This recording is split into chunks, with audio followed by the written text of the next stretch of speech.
Meanwhile, the health chief has admitted the ongoing mass testing program has only been able to detect a small number of COVID patients in the community.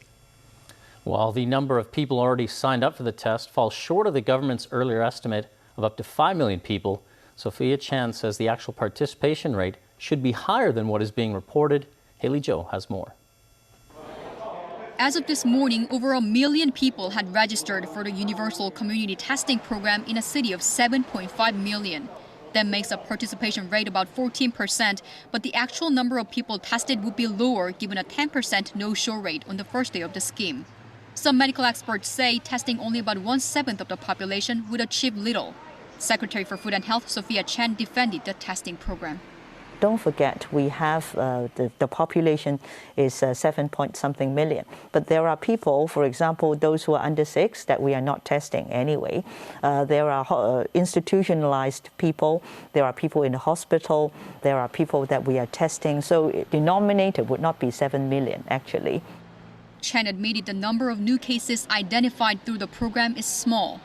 I think these figures, a bit small, is important. If we know for example, the profile of this group of asymptomatic cases that we have identified through this community testing, for example, their age profile, whether they are male, female, where they are in, for example, they belong to a certain cluster, it would provide us with more data.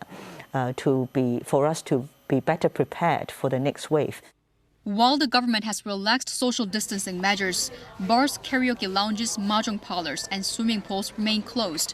The ban on public gatherings of more than 2 people and a mask mandate remain in force. Can we expect a further relaxation of the measures this Friday? Obviously, the epidemic now is becoming more stable, so there are some room for further relaxing.